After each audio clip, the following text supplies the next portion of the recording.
setiap ada film yang berbau Batak, gue cuma gini, gua kok dilewat ya, kurang panggabean apa lagi ya, kurang Batak apa lagi muka gua nih gitu ya. Gue tuh penasaran, gue kan orang Batak, ketemulah gue sama Bene, kenalan, aku mau nawarin film lah sama kakak. Film apa? Adalah kak film Batak. Hah? Kita kemudian kena pandemi Daniel, yang harusnya syuting drop. Belum lagi terus kayaknya gue denger selentingan ada beberapa pihak yang menolak karena ceritanya Batak. Hai, ini gue Daniel, tetangga kamu. Yuk kita mulai. Gue pengen ngomongin soal kesuksesan lo di Ngeri-Ngeri Sedap gitu. I think itu lumayan sebuah, nggak tahu ya, menurut gue itu sebuah momen itu sebuah momen yang signifikan gak sih di hidup lo? Oh iya, bener itu. Iya gak sih, kayak I feel di Ngeri-Ngeri Sedap itu kayak there is a something different lagi dari Tika Panggabean gitu. Ya, lu ngira gak kalau misalnya Ngeri-Ngeri Sedap bisa sampai segitunya? Dan ya, how was that for you? Iya, jadi ini di beberapa teman-teman aku pernah ngobrolin hal ini. Jadi ini tanpa bermaksud so religi ya, tapi benar ini campur tangan Tuhan dan Tuhan baik sekali. Inilah definisi dari kata Tuhan bilang tunggu, bukan tidak, tapi tunggu gitu loh. Jadi gue tuh sebenarnya dari kecil seneng berakting. Tapi mungkin again ini agak balik sedikit ya. Gue gendut, gue apa, orang suka bingung ngasih dia peran apa ya gitu ya. Kalau Natal gue dikasihnya kalau nggak jadi domba, jadi rakyat jelata. Nggak pernah kepilih jadi Maria gitu ya.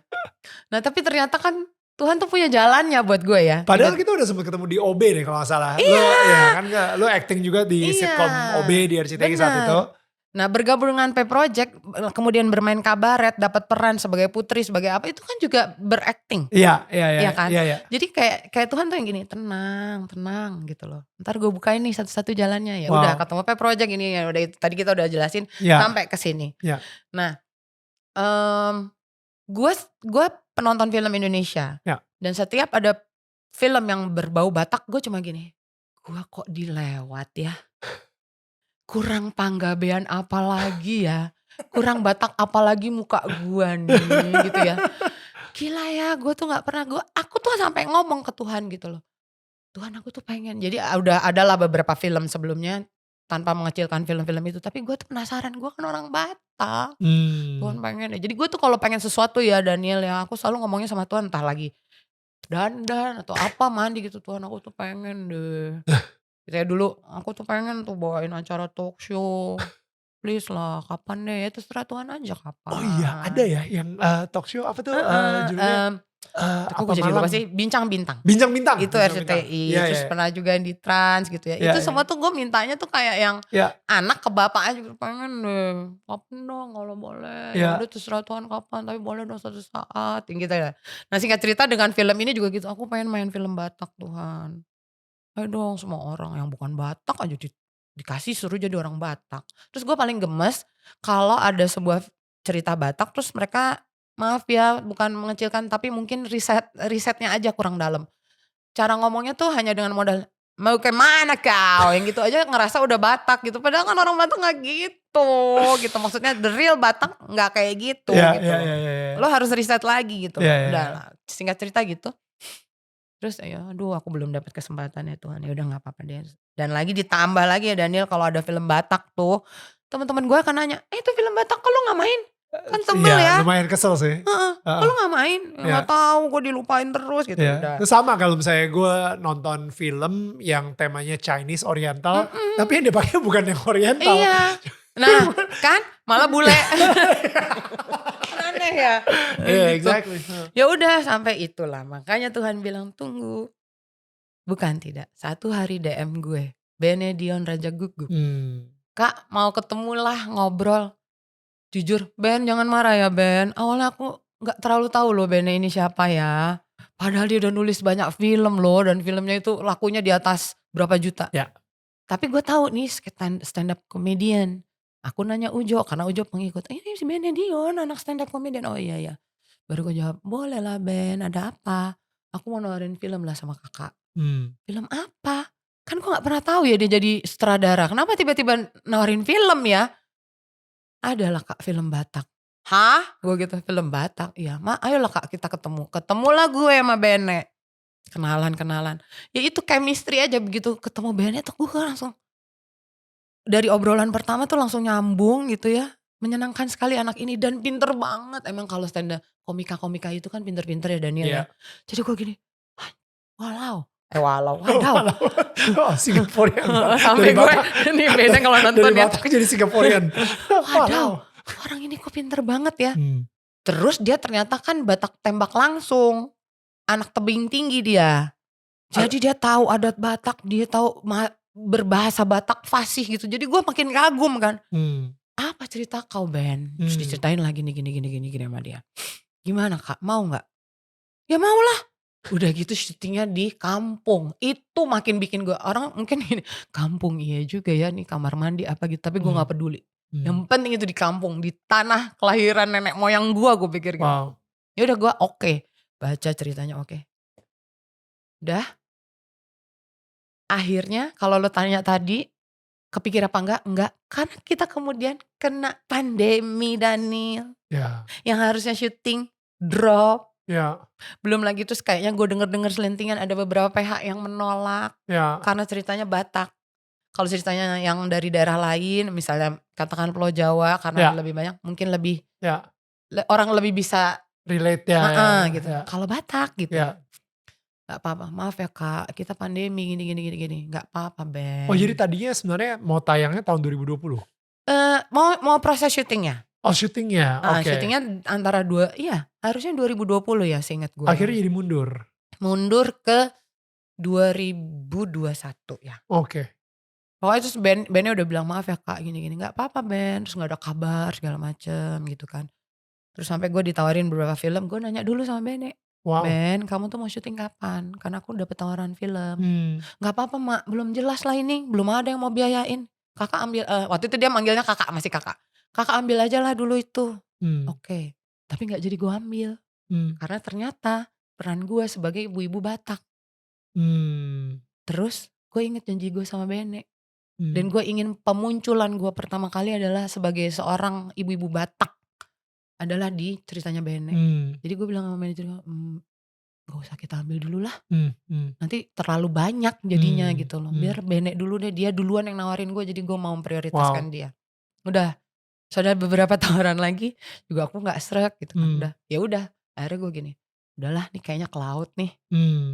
Satu hari Bene telepon, Kak jadi jalan loh kita. Serius kau, ada yang mau kasih dana? Ada Kak. Ya udah kakak masih mau kan? Mau kali lah. Beneran ya Kak, soalnya kalau kakak gak mau gak tahu lagi lah aku cari ibunya ini siapa. Aduh Ben kok baik kali. Padahal banyak kali. Nah itu pun abis Bene ternyata akhirnya di bawah PH-nya Ernest. Ernest juga ngubungin gue. Nah pertama kali Ben yang ngubungin dan Ernest dulu sebelum itu. Dan ketika Ernest ngubungin jawaban aku sama. Aku disuruh ngapain aja oke. Tapi kalau aku udah harus berkomedi dengan mengandalkan improvisasi aku gak bisa ya. Jadi boleh gak kalau harus ada sisi-sisi komedinya udah tertera semuanya di situational. Jadi emang bener-bener. Karena sama pelawak-pelawak itu biasanya lo disuruh improv, disuruh spontan. Dan gue sampai masih bilang gini ke Bene di awal dan kemudian di Ernest. Kalian yakin ini aku yang meranin? Segitu banyaknya loh aktor-aktor hebat yang biasa jadi ibu. Kalian gak mau coba audisi mereka dulu? Siapa tahu mereka jauh lebih bagus. Kalau Bene jawabannya udah tegas, enggak. Dari awal aku pikirannya cuma mama. Dan aku pengen semuanya ini adalah sebisa mungkin main castnya adalah orang-orang yang punya darah Batak atau pernah tinggal di Sumatera. Kalau Ernest yakin gue dan dia ngikutin Bene dan gue juga yakin kata Ernest gitu. Ya udah, pokoknya singkat cerita akhirnya kita syuting, udah nih. Dan gila deh gue begitu syuting. Kalau kita syuting film ya atau series ya, Daniel juga mungkin pernah tahu itu draft bisa ganti-ganti kan. Betul. Ini draft final ganti lagi draft final. Tahu nggak, ngeri-ngeri sedap nggak pernah ganti. Dari sejak awal Bene ngasih itu sampai kita selesai syuting Sampai filmnya tayang ya itu doang. Gila. Jadi di tempat gue tuh banyak tuh draft-draft skenario dari series film yang lain. Ngeri-ngeri sedap cuma satu itu. Wow. Cuma satu itu gak pernah ganti. Gokil. Dari Bene itu ketemu Bene 2019 dia ngasih gue dalam bentuk e-scriptnya. Ya. Sampai akhirnya kita jadi syuting dia bikinin skrip. Tetap masih sama? Sama. Dan gak ada yang spontan atau improv gak ada. Karena gak boleh sama Bene. Gak boleh. Oke. Semua kelucuan juga sudah aku persiapkan, Mak. Ini harus lucu begini, si ini jawabnya gimana, adegannya gimana, jadi gak boleh improv. Jangankan itu, sampai perkata-perkata pun biasanya kita masih boleh, sama Bene gak boleh. Karena ini adalah bagaimana orang Batak di kampung ngomong dalam bahasa Indonesia tapi bahasanya ini. Wow. Gitu. Ya udah, syuting terus Tuhan kasih satu teamwork yang luar biasa. Itu benar-benar keluarga banget, Daniel, keluarga banget. Tanpa mengecilkan semua produksi film yang pernah gue lakukan, tapi ini yang paling berbekas banget. Gue tuh sampai kadang-kadang suka masih terharu, masih pengen nangis, terus pengen gini, Ben ayo dong Ben bikin lagi gitu. Gue tuh pengen kumpul sama kalian semua. Tapi kan Bennya orangnya idealis, ntar dulu lama kalau nggak ini aku nggak mau dipaksa-paksa gitu. Udah, ya udah keluar filmnya, terus kita cuma aku nemenin banyak ke promo Bene, terus Bene aku nggak pernah nanya target, tapi yang aku dengar mereka nggak menargetkan banyak, bisa laku 100.000 apa 500.000 juga udah cukup. Gila. Itu udah tiba-tiba setelah seminggu ya, itu ternyata ngeri-ngeri sedap dong naik hampir 3 juta ya. Iya. Di Siantar itu sampai dari misalnya kayak 10 studio 8-nya ngeri-ngeri sedap. Orang dari kampung yang gak ada bioskop dateng. Ya. Aku tuh cuma gini, Bene gitu. Tapi Bene juga adalah, kapan-kapan lo undang Bene deh. Kalau menurut gue Bene tuh orangnya religius, tapi juga gak religius yang fanatik gitu. Iya. Tapi dalam banyak hal gue ngobrol sama Bene tuh tingkat religiusnya tuh ketuhanannya sama apa lalala. Frekuensinya. Frekuensi itunya. Terus gue waktu itu cuma bilang juga, ini satu nih supaya film ini bisa jalan gitu ya. Begitu udah mau rilis, pada minta doa sama ibunya ya masing-masing ya. Dia bilang, itu doa paling mujarab Gita Bebita. Dia mau scene yang terpanjang itu juga dia telepon ibunya. Gue juga di scene yang kata kita golden scene itu. Gue gak nelfon sih, tapi gue WA nyokap gue, Mam please, hari ini scene-nya susah sekali, Mami tolong bantu doa. Bilang gitu, tolong ya Mam gitu. Hampir setiap hari gue laporan sama nyokap gue, hari ini syutingnya gini. Ya udah, gue yakin tuh semuanya, Boris, Jegel, Lolo, terus Pak Domo, even Pak Domo, Bang Arswendi dan semua kru pasti minta tolong, pasti ngomong ke nyokapnya minta didoain. Ya udah, inilah hasil doa ibu-ibu kami ini. Akhirnya ngeri-ngeri sedap diterima. Dan emang ternyata banyak orang baik dia Batak maupun tidak Batak merasa relatable sama film banget, ini. Bahkan ke gue sendiri pun juga relate banget. Gitu. Jadi akhirnya itu tadi gue bilang konsep definisi tunggu bukan tidak. Selama ini gue, Tuhan kenapa gue gak boleh main film Batak? Kok belum bisa kayak gini? Tuhan tunggu. Pas dia kasih ini gue kasih jedang. Bener-bener yang puas loh. Terbaik dari yang terbaik. Kalau orang nanya puas gitu kali ya. Puas tapi pengen lagi. Masih ada gitu kan. Iya sih gitu. Tapi artinya ya teman-teman netizen, kalau aku cerita gini itu bukan kehebatan aku, bukan kita, tapi Tuhan atur aja semua justru karena kebaikan Tuhan. That's a beautiful story. Ya enggak, tapi lagi-lagi aduh malu aku. Pokoknya ini semuanya karena kebaikan Tuhan aja pokoknya. Gue mungkin pengen lo dari tadi udah ngomong ke netizen gitu ya, ke tetangga kita gitu. Tapi ketika ada tetangga kita yang lagi nonton gitu ya, misalnya dia ngerasa nggak pede, dia ngerasa kayak tadi lah, kayak mungkin di zaman SMP lo itu, itu gimana sih, apa sih pesan yang bisa lo kasih ke mereka supaya mereka bisa se-confident lo dan kayaknya embrace dengan yang sepertinya dunia itu mempunyai standar dalam kecantikan, standar dengan bentuk tubuh dan lain-lain gitu ya. Tapi lu akhirnya bisa nge-embrace itu gitu. Apa ya? Itu tuh sebenarnya bisa menjabarkannya psikolog kali. Nggak gini. Kayaknya sih sesederhana, nggak tahu ini benar atau nggak, ini versi gue ya Daniel. Gue justru pengen belajar dari lu karena dari cerita hidup lu kan. I think ini benar-benar dari zaman SMP tersebut yang merubah perspektif lu mikirnya kan kayak temen gitu. Tapi kalau misalnya dari inside yourself sendiri yang akhirnya enggak lah, gue bisa embrace diri gue apa adanya banget. Dan bahkan kalau misalnya bukan gue yang menghargai diri gue, ngapain orang menghargai diri gue gitu. Like pemikiran tersebut, how can we share that to our tetangga? Iya, jadi kalau balik lagi ke saat itu, gue juga sebenarnya sejujurnya lupa ya apa yang menjadi trigger ya. Karena udah lama sekali itu gue kelas 1 atau kelas 2 SMA gitu loh. Cuma yang gue ingat adalah gue merasa bahwa saat itu tuh gue merasa terlalu negative thinking aja terhadap orang lain. Dan akhirnya juga berimbas jadi mirroring ke diri gue. Padahal sebenarnya di dalam kelemahan gue pun sebenarnya itu bisa jadi kekuatan. Oh ya ternyata gue gendut, tapi kegendutan gue ini mungkin justru buat sebagian orang jadi chubby-chubby lucu misalnya gitu kan. Jadi ternyata walaupun gue gendut ternyata mereka senang kok berteman dengan gue gitu loh. Jadi akhirnya dari situlah gue belajar bahwa orang tuh gak sama di dunia ini gitu loh. Orang tuh beda-beda gitu loh. Yang si cantik yang gue bilang cantik kaya itu pun dia punya persoalan. Kita ngeliat luarnya aja. Siapa tahu dalamnya dia juga bergumul untuk sesuatu. Ya gue juga begitu. Berarti gue gak sendiri ya gitu. Berarti kita sebenarnya sama. Cuma tinggal gimana gue bicara diri gue sendiri merubah cara pandang gue bahwa kalau gue berharga, kalau dia berharga gue juga berharga gitu loh. Dan stigma gue bahwa dia cantik nggak pasti nggak mau temenan sama gue. Itu ternyata salah, ternyata enggak kok dia mau temenan sama aku gitu loh. Ya gue nya aja yang mungkin selama ini terlalu ya tuh geng-geng anak cantik tuh, geng anak. Kita kan suka gitu ya. Kalau kita mah geng cungpret yang gitu-gitu. Padahal kan kita akhirnya justru kita malah yang ngejatuhin diri kita sendiri. Padahal sebenarnya gitu. Sapa aja gitu apa kecuali jelas-jelas dia siapa loh yang scanning gitu. Ya udah oke bye gitu ya. Tapi kan Tika kenapa gitu loh. Ketemu di kantin diajak ngobrol ya ngobrol. Iya kan. Jadi selama ini ternyata itu hanya cuma ada dalam pikiran aku. Waktu itu gue mikir.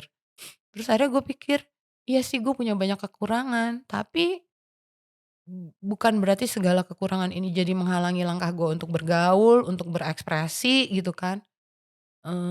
Untuk berteman dengan banyak orang, akhirnya aku mikirnya gitu aja sih. Sama ya mungkin dalam perjalanan waktu dengan yang tadi gue bilang lebih banyak membaca, lebih banyak menerima informasi, iya ya. Ternyata self love tuh penting banget. Walaupun nih di sekarang ini aja ya kan gue makin tua ya Bo, yang baru-baru muncul. Kalau dulu mungkin gue dengan badan gue yang gendut segala macam tuh lucu. Sekarang kalau misalnya Dani lihat aja di YouTube itu yang cantik aja lucu. Udah lucu, cantik, pinter, bisa nyanyi, latar belakangnya anak orang berada. Menurut lo apa? Sempurna banget dia kan? Iya.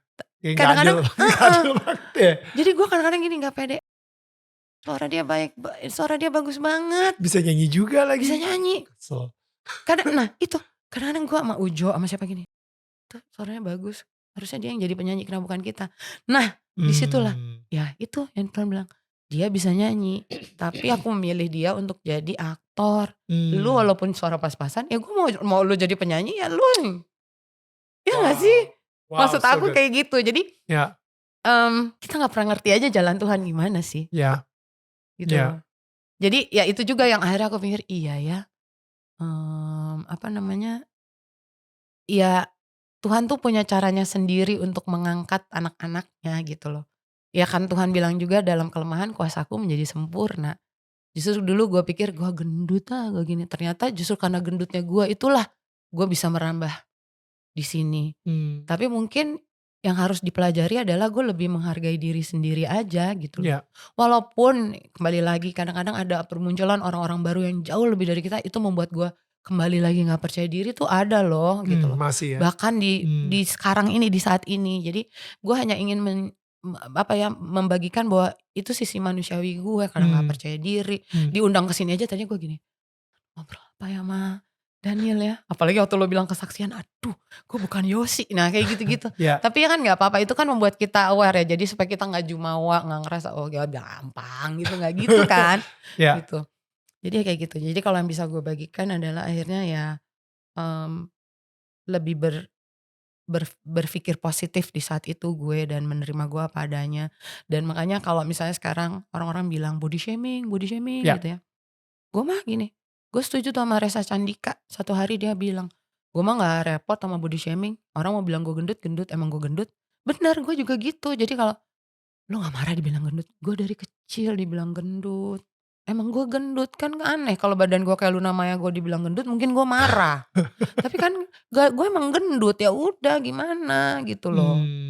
Jadi ya udah ya itu mungkin first impression aja gitu ngeliat orang, itu orang gendut ya gitu. Misalnya ada orang yang kulitnya gelap, itu orang kulitnya gelap banget, hitam banget, atau mungkin justru yang putih banget, gila kinclong banget. Itu kan mungkin dia gak bermaksud gitu loh. Kecuali kalau abis itu gendut. Tapi ya udah itu pun gue udah terima aja. Gue kan dari kecil udah puas gitu dikatain Miss Piggy, gajah bengkak. Ya akhirnya self acceptance tapi gue belajar untuk gak sebelah sama orang-orang. Ada gak benci ya. Kalau sebelah mungkin ada. Kita kan manusia kayak gak bisa cari kata-kata lain. Ya kurang lebih gitu sih. Akhirnya aku hanya ngerasa bahwa mungkin kadang aku juga yang terlalu negative thinking sama orang lain. Dan akhirnya aku negative thinking terhadap diri sendiri juga. Dengan standar yang ada di dunia hiburan dan di kehidupan pada umumnya. Aku siapalah gitu kan. Gue pernah tuh, kita mau syuting iklan. Terus salah satu pemeran iklannya tuh kayak cewek cantik. Terus yang masuk ke ruangan masuk aja gitu loh. Oh gini anak-anak sekarang gini banget nih, gak ada kulonuannya. Mungkin faktor umur yang ngomong ya. Ponakan-ponakan gue tuh masih kecil sering ngomong gini, Botik you're not famous anymore. Ingatlah hari ini gaungnya luar biasa. Tapi mereka gak tahu loh kita yang nyanyi.